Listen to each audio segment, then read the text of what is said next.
What's going on, guys? It's your average consumer, and it's been a little bit more than a month since I got my hands on Apple's new 16-inch MacBook Pro, and I decided to go for a bit of a longer term review than the standard that we usually go for.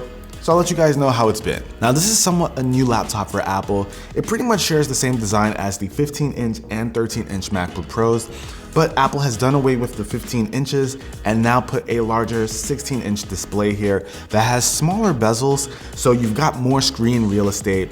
And overall, the MacBook Pro grew a little bit in terms of the thickness and the overall footprint. So it got a little bit bigger, and I know for Apple that probably stings and hurts, but I think for the average consumer, it's not gonna make a big difference. You're not gonna see a huge difference in carrying that around compared to the 15-inch that we used to have. Honestly, sometimes I have to take a close look at which laptop I'm grabbing when it comes to the 16 and the 15-inch model because they look and feel so similar until you open them up. Like I said, this thing has a 16-inch display, and on the MacBooks, the displays are always beautiful.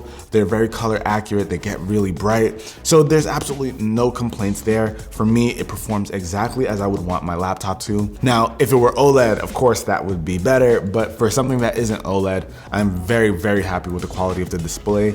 And it's something that I personally trust a lot when it comes to editing my videos. I trust the accuracy of the colors. So when I'm done editing a video on the MacBook Pro, I know it's going to look the way I want it. But for the average consumer, regular everyday folks who may not need to do that kind of stuff, watching content on this thing looks amazing, but the entertainment aspect of it has been upgraded with the 16-inch model because of those new speakers. The speakers sound better than any laptop that I've ever heard before. And I can say that pretty confidently. It gets really loud and offers a surprising amount of bass.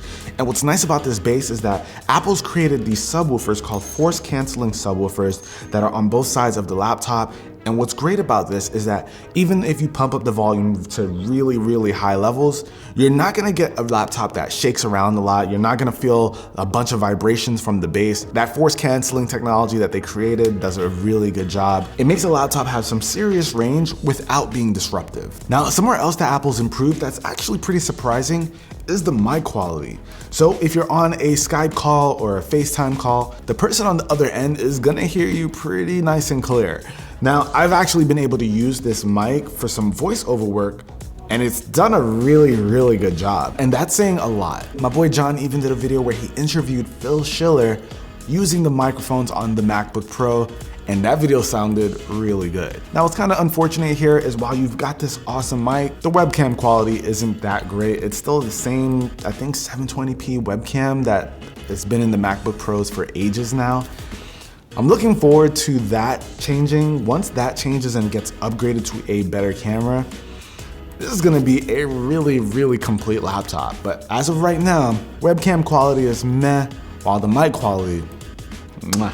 Now, something else that Apple has improved, or rather went back to, is the keyboard. Now, I say went back to because they had the butterfly switch keyboards that they introduced in, I believe, 2015, but people had quality control issues.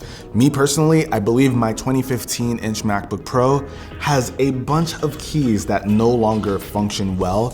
Sometimes I'll type on it and it'll register like the M twice, or even the space bar as if I'm hitting it twice. And Apple's kind of done things to kind of fix that since then by extending the warranty program for those of us who have that issue, and also adding a membrane in later models so that dust and debris wouldn't get under the keyboards and kind of cause those issues.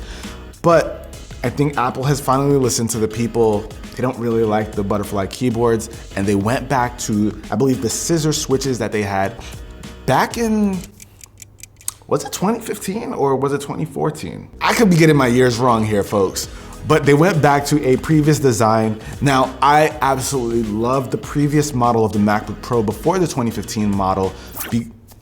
2015 or 2016? Now this is gonna bother me. 2015 they introduced the butterfly keyboard. 2015? Yeah. So I was right, okay. But yeah, the 2014 MacBook Pro keyboard, I absolutely love that keyboard. The keys had a lot of travel.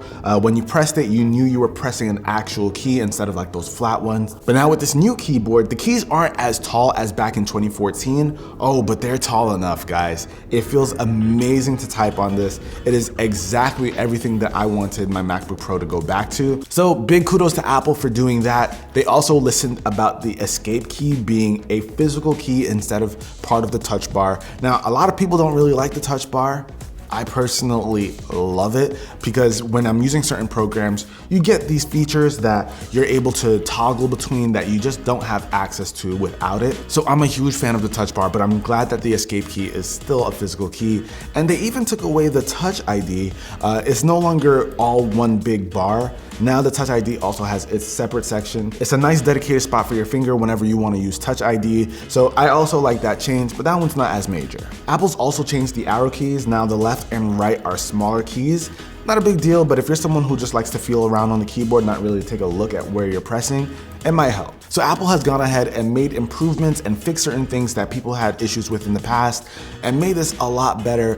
One thing that I wish Apple would kind of listen to the people about are the ports. Now, 4 Thunderbolt 3 ports, who can really complain about that unless you kind of need more like us creators. Now, this is a MacBook Pro, and Apple's targeting pros with this. And I'll call myself a prosumer in this regard because I do use this laptop for work, and it would just make a lot of sense to have the SD card back, Apple. Now let's talk about performance. For the average person who is maybe investing in a MacBook Pro as a machine that's going to last them for years and years, which the MacBooks are 100% capable of, this machine is going to be able to do pretty much anything the average person needs. Web browsing, content consumption, working on documents. These are all use cases that take advantage of the improvements that Apple made this year. So for the everyday person, you're gonna have a really solid machine. And if you wanna push it by doing some video editing or maybe even some photo editing, 100% capable. Now, as somebody who creates content myself, there are certain things you can do with this and certain things you can't.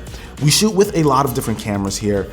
Shooting with ProRes is what we typically do these days, but we also use our FS7, and I know I'm getting a little bit nerdy on you guys, but most of that footage is handled easily, chopped up very well by the MacBook Pro, but I still wouldn't throw certain things at it like red raw footage. We shoot sometimes in 8K in red raw, and that's not something I would want to edit on the MacBook Pro, even though it has some pretty good specs. So while I'll still be using my iMac Pro or my Mac Pro when it gets here for some of the beefier, crazier projects that we work on, I do think that this thing is completely capable of handling any of the normal projects that we like to do. Something that has like Sony a7 III footage, not big heavyweight files, it'll handle that stuff pretty well, but when it comes to the heavy duty stuff, you're still gonna want a more dedicated machine for that. But I do think that that's a very specific use case. I don't think there are that many people who are even considering using some of those crazy files, so I feel like a lot of people will be able to get a lot of work done with this 16-inch MacBook Pro.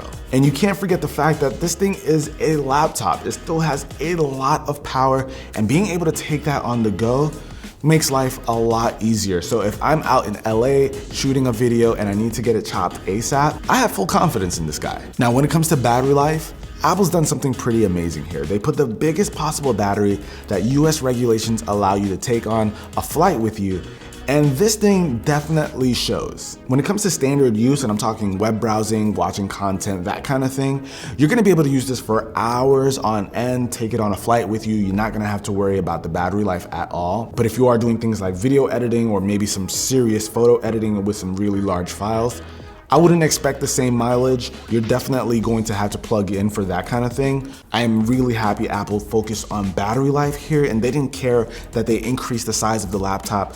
Battery life is always more important than thinness, at least in my opinion. And it even comes with a 96-watt USB-C charging brick. Of course, it charges it a lot faster because of the 96 watts. So you have a bigger capacity battery here and a stronger charger to make sure it gets charged pretty quickly. Now, honestly, what would be really amazing is if Apple added like another port to that USB-C charging brick. Maybe you can charge your iPhone and your MacBook at the same time. That could be really cool, but probably won't see that happen. But hey, I'll throw it out there if Apple's listening. That'd be pretty cool to see. Now, do I recommend this laptop? Absolutely. I think whether you're a creator or just a regular everyday person who wants a solid laptop that they can count on for a long time, this is a good buy. It's absolutely worth investing in. I know people say that these MacBooks are overpriced. I hear it all the time, but everyone that I know with a MacBook has had it for years and years and years, and they have a hard time finding reasons to replace it. And I can see why. You spend like $2,000. I think this one starts at $2,400. And while I know that's a lot of money, if it's something you don't want to have to worry about for a few years, it's not a bad investment. As a prosumer myself, having a machine that can handle a lot of the things that we throw at it, especially on the go, absolutely worthwhile as a creator. So I definitely think no matter what side of the spectrum you're on, it is a solid machine worth picking up. My experience has been stellar with this machine.